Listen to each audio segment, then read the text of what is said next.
Democracy is for me and for 12 million black Americans a goal toward which our nation is marching.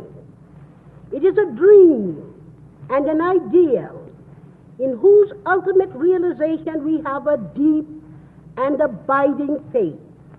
For me, it is based on Christianity, in which we confidently entrust our destiny as a people.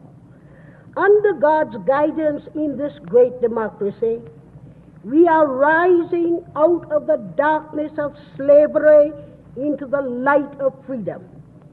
Here my race has been afforded opportunity to advance from a people 80% illiterate to a people 80% literate, from abject poverty to the ownership and operation of 1 million farms and 750,000 homes, from total disfranchisement to participation in government, from the status of chattels to recognized contributors to the American culture.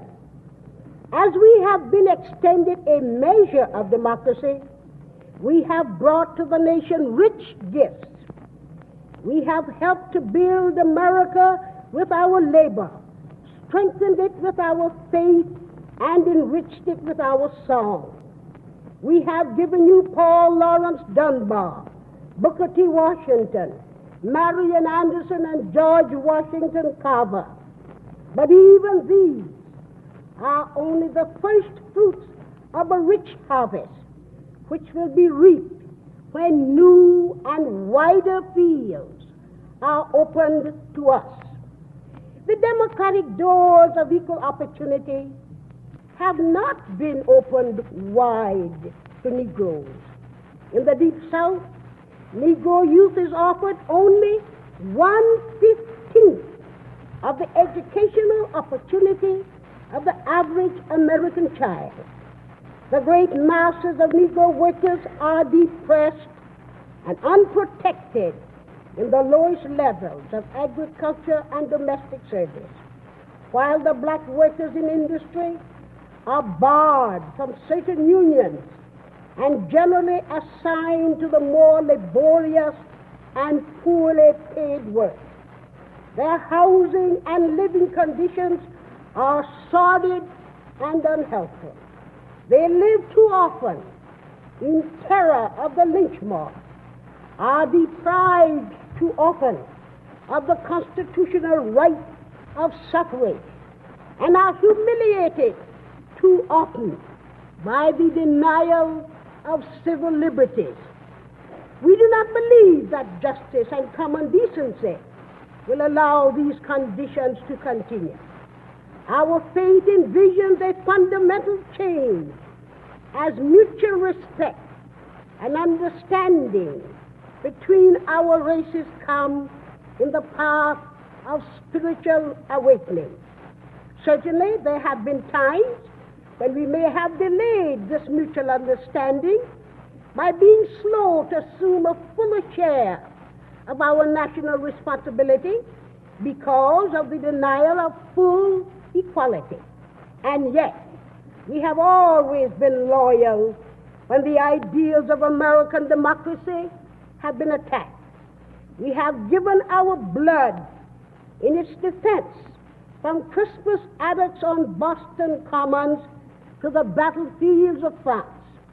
We have fought for the democratic principles of equality under the law, equality of opportunity, equality at the ballot box, for the guarantees of life, liberty, and the pursuit of happiness. We have fought to preserve one nation conceived in liberty and dedicated to the proposition that all men are created equal. Yes, we have fought for America with all her imperfections, not so much for what she is, but for what we know she can be. Perhaps the greatest battle is before us, the fight for a new America, free fearless, free, united, morally rearmed, in which 12 million Negroes, shoulder to shoulder with their fellow Americans, will strive that this nation under God will have a new birth of freedom, and that government of the people, for the people, and by the people shall not perish from the earth. This dream, this idea, this aspiration, this is what American democracy means to me.